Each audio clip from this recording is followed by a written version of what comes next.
Fala pessoal, tudo bem? Vamos dar continuidade à nossa disciplina de Teologia Contemporânea. Nesse vídeo nós vamos falar especificamente sobre a Teologia da Esperança.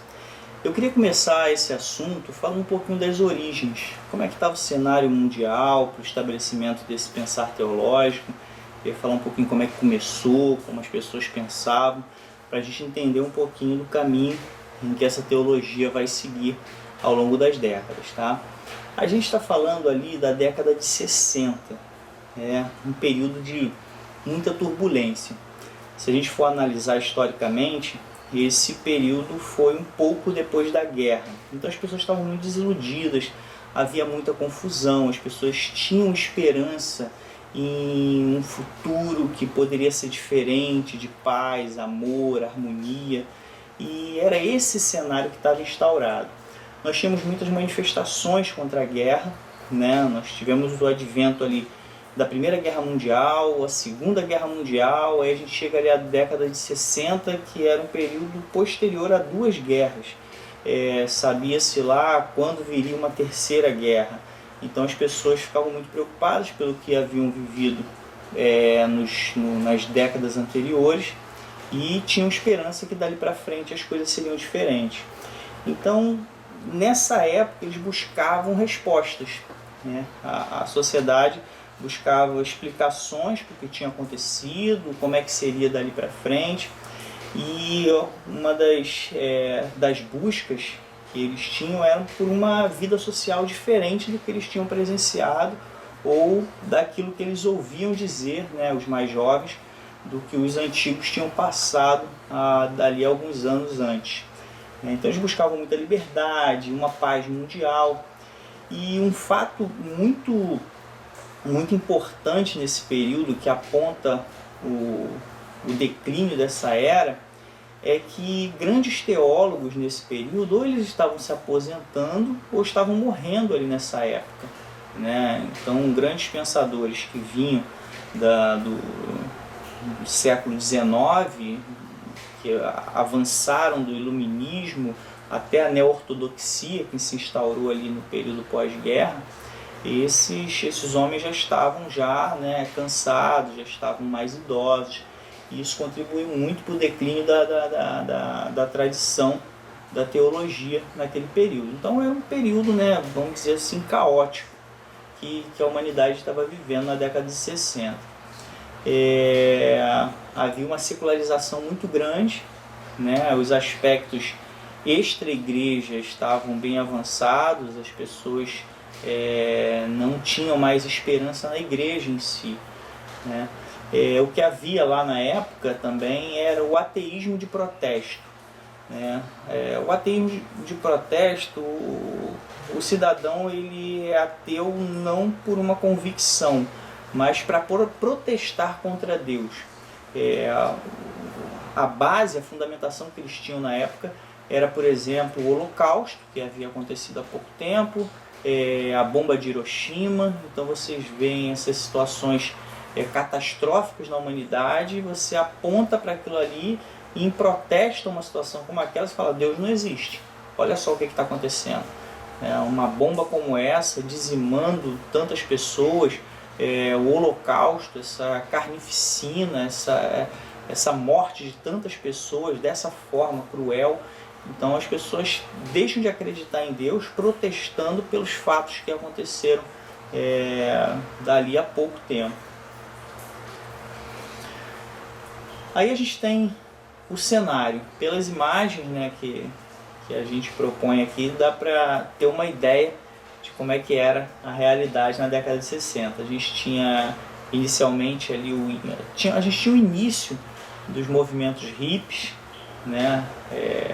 eram pessoas que buscavam um amor livre, eles tinham as marcas das guerras, mesmo os mais jovens, porque os pais traziam essas marcas. Então eles estavam buscando um mundo diferente. Por mais que a gente critique alguns posicionamentos dessa ideologia, a gente tem que entender que eles estavam buscando um mundo diferente, estavam decepcionados com o mundo. Então estavam buscando o amor livre, muita ligação com a natureza, um pacifismo, né, aos extremos que eles buscavam. Eles queriam saber de paz, amor, buscavam uma vida mais simples, né, pelos trajes, pelas roupas a gente consegue identificar isso. Eram roupas simples, mas chamativas, né, que o pessoal costumava usar, e eles não tinham preocupações consumistas, né? A visão que a gente tem de um hippie é que ele fica ali sentado na grama, deixando o tempo passar, não tem preocupação em comprar, em vender, em negociar, em prosperar, e deixa o tempo passar daquela forma.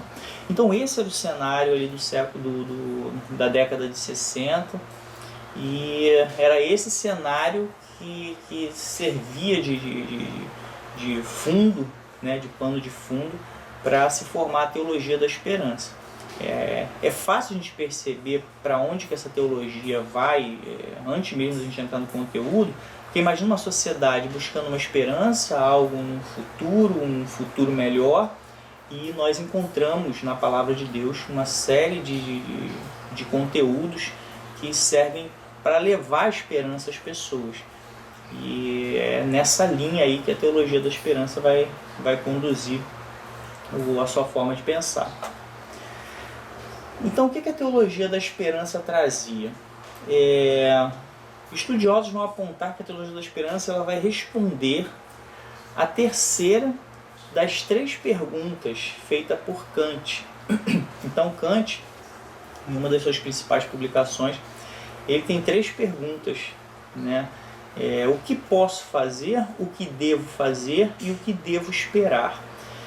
Então, a filosofia moderna ela pode responder a primeira e a segunda pergunta de Kant. A própria filosofia consegue responder o que eu posso saber, o que eu devo fazer, né? O que eu devo fazer vai estar relacionado à ética, moral. Então, não necessariamente a gente precisa de um conteúdo teológico para responder essas perguntas. Agora, o que devo esperar, segundo a teologia da esperança, é a teologia que vai responder. Essa terceira pergunta, que devo esperar, é a teologia da esperança que é capaz de responder. O que a gente pode esperar da frente? O que está por vir? Então, a teologia da esperança serve para responder essa terceira pergunta.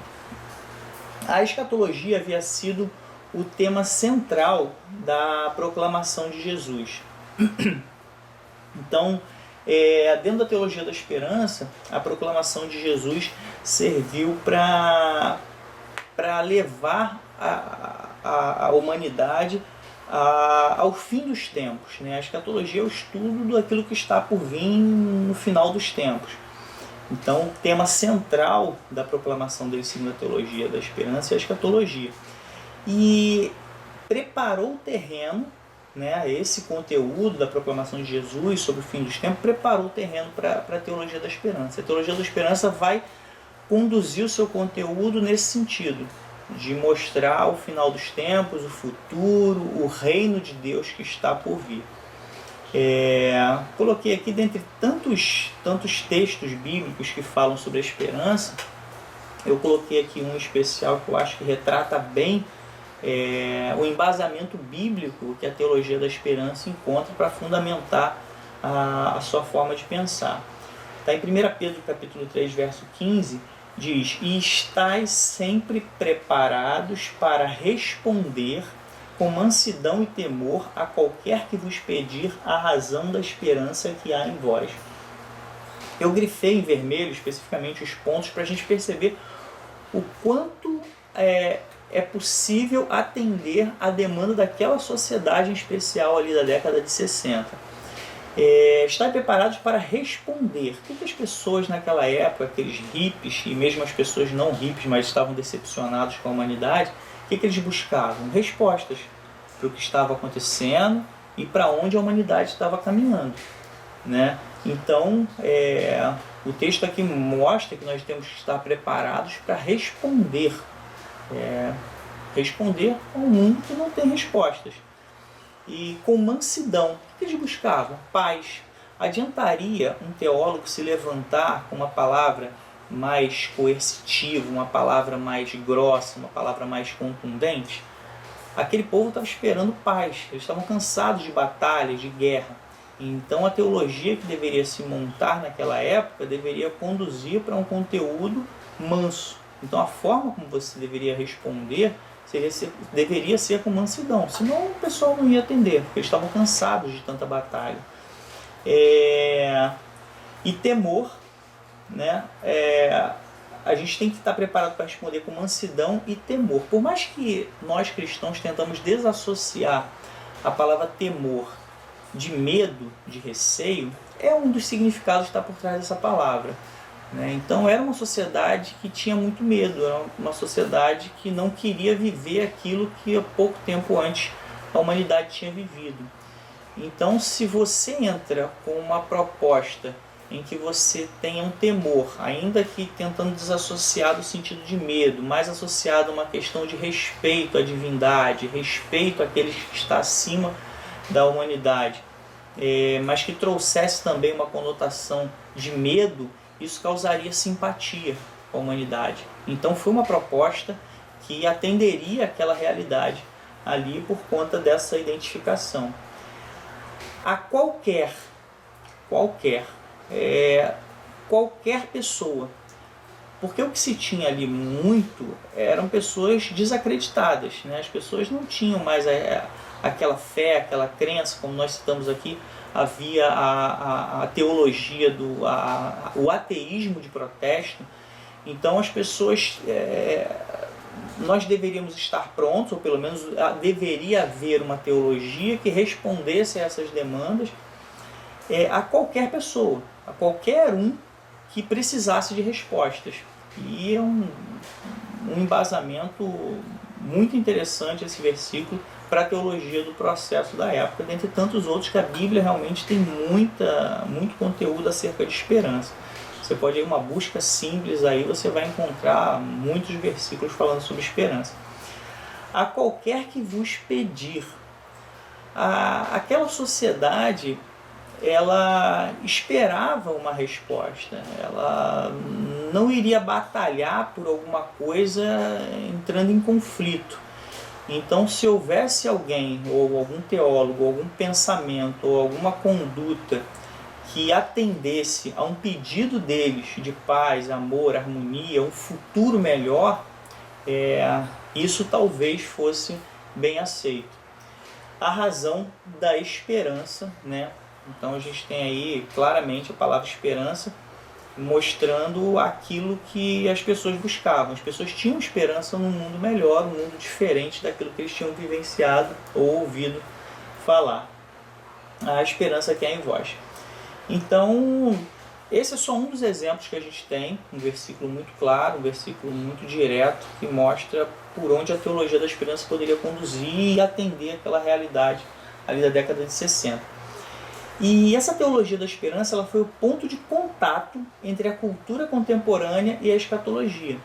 Ora, a gente tinha uma cultura ali contemporânea já estabelecida, de pessoas decepcionadas, uma situação caótica de declínio da humanidade, desesperança, falta de fé, temor, medo por conta das guerras que aconteceram. E, por outro lado, a gente tem a escatologia, a gente tem o fim dos tempos, né? E se eles estavam esperando algo diferente que vinha do porvir, a teologia da esperança vai vir exatamente completar essa expectativa, trazendo a escatologia, o fim dos tempos, a partir da visão bíblica, né? A partir até mesmo do próprio Jesus Cristo, que estaria por voltar. Então, a teologia da esperança é o ponto de contato entre essa cultura que estava ali naquela época e a escatologia bíblica. Tá bom? Então, o que a gente tinha ali na teologia da esperança dentro de uma visão teológica? A gente tinha uma turbulência na década de 60. Foi um período muito turbulento, como a gente explicou. E num momento turbulento como esse, onde a sociedade valoriza a própria humanidade, né, eles buscam um viver pleno, em paz, harmonia, as pessoas ali vivendo com alegria, curtindo aquela existência. Então, quando a gente tem um cenário como esse, como a gente mostrou em outras aulas sobre outros períodos, a gente tem uma tendência à imanência. Porque quando você valoriza o ser humano, você coloca o ser humano no centro, você não consegue, grosso modo, de uma forma geral, enxergar um Deus transcendente, né? Um Deus distante. Se Deus existe, numa visão social dessa época, se Deus existe, ele tem que estar aqui nesse contexto. Então a figura de Jesus em si seria muito bem-vinda num contexto como esse. E é até curioso que a gente enxergue a imagem que foi criada de Jesus Cristo nos próprios hippies, né? Aqueles cabelões, né? Eu mesmo tive a oportunidade de conhecer cristãos hippies nessa linha, então eles parecia que a gente estava andando com um monte de Jesus, né? A forma simples de ser, aqueles cabelos compridos, gostavam muito de ficar tranquilos, né? Conversando, trocando informações. Então você tem uma realidade como essa, uma tendência à imanência, né? Como a gente já explicou em outras aulas, né? Aquela visão de Deus presente no contexto humano, no contexto mundano. Então os teólogos da esperança, o que eles estavam buscando? Eles estavam buscando restabelecer a transcendência. Lembra que a gente falou em outras aulas? Estou sempre batendo nessa tecla, a teologia vai sempre tentando balancear essa discrepância que às vezes existe entre imanência e transcendência. Num período a gente está muito imanente, aí teólogos, ou um movimento histórico, ou a própria insatisfação da comunidade cristã vai tentar jogar para o outro lado. Não, olha só, Deus é transcendente também, porque o fato Deus é imanente, Deus é transcendente. A forma de se enxergar que depende da cultura, né? A gente acaba tendendo para um lado ou para o outro. Nesse momento a gente tinha uma tendência para a imanência e os teólogos da esperança estavam tentando resgatar a transcendência. Mas adiantaria simplesmente trazer a transcendência como uma visão tradicional como a gente tem? Olha só, a gente está aqui e Deus está lá no céu controlando tudo. O pessoal estava decepcionado, tinham vivenciado o Holocausto, tinham vivenciado Hiroshima, as duas guerras. Então não adiantaria tentar uma visão de um Deus controlador acima de tudo, porque eles não recepcionariam bem isso. Então aí que entra a parte que eu acho mais interessante da teologia da esperança. Eles trazem um novo e ousado entendimento sobre a transcendência divina. Tenta entender comigo. A visão que a gente tem da transcendência de Deus é o seguinte: nós estamos aqui no mundo. Deus transcende esse lugar, Deus transcende a nossa realidade, está em outro lugar. Ou seja, é um conceito espacial da transcendência. Essa é a visão normal que a gente tem até nos dias de hoje. Nós estamos num lugar, Deus está num outro que transcende esse lugar onde nós estamos. A visão que a teologia da esperança vai trazer de transcendência é uma visão temporal. Nós vivemos num contexto espaço-temporal. Nós, seres humanos, precisamos do espaço, precisamos do tempo, né? A nossa realidade está dentro do espaço-tempo. A visão deles expandiu, foi além da questão do espaço, foi uma visão temporal da transcendência de Deus. Ou seja, nós estamos nesse tempo e Deus transcende a esse tempo. Ele está num outro tempo que lá na frente vai se encontrar com a gente. Então é um ponto de vista bem interessante da transcendência de Deus. Na prática, acredito que a gente possa até enxergar as duas coisas juntas, né? A transcendência de Deus está tanto numa condição espaço como temporal também, além da nossa realidade espaço-temporal. Deus não está nesse espaço, também não está nesse tempo. Cheguei a explicar numa outra aula, né, que Deus não tem a passagem de tempo como nós temos, né, no Cronos, né? A existência de Deus está lá no Kairos, né, que é uma outra realidade relacionada à eternidade. E então essa visão que eles têm da transcendência é de que Deus transcende não esse local, mas esse tempo. Eles vão enxergar Deus como o poder do futuro, né? Deus habita num reino soberano vindouro. O reino de Deus não transcende o espaço, ele está num outro tempo e que vai vir até nós no advento da vinda do reino dele no futuro. Tá? Nós temos dois grandes expoentes da teologia da esperança. Existem outros, mas os dois principais que eu acho interessante a gente falar sobre eles são Jürgen Moltmann e Wolfhard Pannenberg. Tá? Esses dois homens deixaram uma contribuição muito expressiva, né, na teologia da esperança. Pannenberg já falecido e Moltmann ainda vivo. É interessante que, como a gente falou numa outra aula, a gente vem falando desde a patrística e nesse momento a gente já começa a ver pessoas do nosso dia a dia. Então até no ano passado o Moltmann veio ao Brasil, teve uma série de conferências dele, até na faculdade, né, Faculdade Unida de Vitória, onde eu cheguei a concluir a teologia